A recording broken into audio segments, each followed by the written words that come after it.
Giles. Eugene Wzorek. Okay. Wait, Giles. Jiles. And are you a city employee? No, I was one of the. I worked for one of the companies. With one of the trucking companies, Yes. the independent contractors. So you guys are all people who drove We trucks, owned owned your own trucks. companies. And then the crooks went to the penitentiary, and we got kicked out the door, and he didn't do nothing but go and get one of his friends and hire a truck on the disguise of the lease truck. Got state license, got city logo on the truck. The city of Chicago painted the truck. Yeah. And hired a driver, you see. So what you're saying is after the hired trucks, I know I actually represented Right. a guy in Yeah, this. right, you, right. you guys were all fired and they terminated the program. And then went and got a basic, the same program over. Only it's the but city. At the city expense.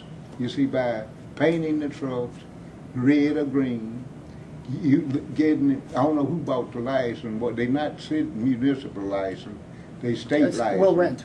You're right, right. You're right. A tractor, an Right. The equipment city company. is now renting Right, trucks. They're right. leasing trucks and Replaced us with rented the trucks. expense is more than double than what they were paying us. Exactly They were paying us right. way below Okay. the wage, the Right, going rates. exactly right. Can I start and talking who's now? driving those Can I trucks? start talking? The city had a driver. The city had a driver, not the renter had a driver. So these are now the people who are driving the trucks are city employees? Yeah, right, Got it. right, Okay. right, exactly right. And you said you were here about the Shakman decree. Well, we have evidence, my husband has evidence showing that the Shakman decree is just a farce. And that the city has spent in excess of $27 million trying these cases when all it is making pretty for the city. It's just making the city look well. But all of these cases are, are phony. Only one gentleman in all these years has won against, with the Shakman decree, and he still hasn't seen his money yet. That's been on the news, that's documented, and it shows, I mean,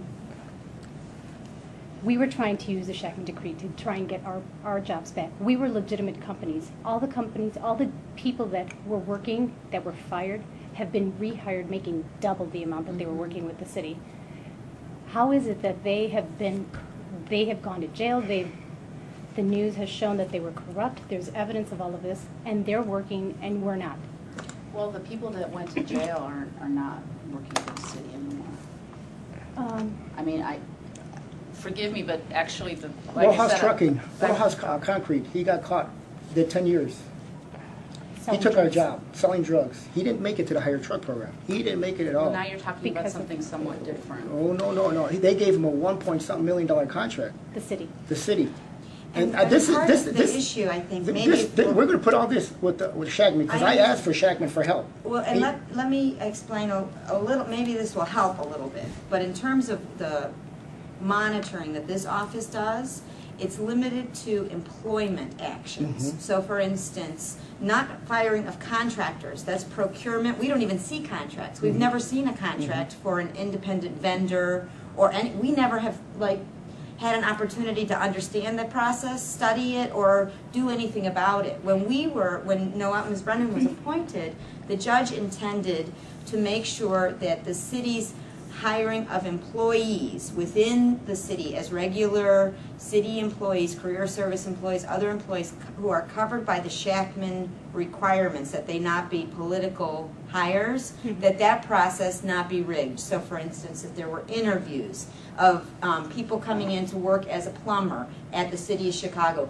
that those plumbing interviews be conducted appropriately and that someone not get their guy in to a city job with city pension benefits and other city benefits. So our universe of, in terms of what we oversee and what Ms. Brennan has been appointed to do is pretty narrow, and it only covers August 2005 forward. The judge didn't allow her to look backwards. And so I understand, I hear what you're saying, that there are, in your minds, and evidence of some very serious problems with the procurement and with these contracts being terminated and then people being brought in to do the same work at twice the price. Yeah. That's really something that I think belongs to Barbara Lumpkin in procurement. I don't know. I mean, I know they probably, I understand what you're saying. They're part of the problem. They may be very well part of the problem.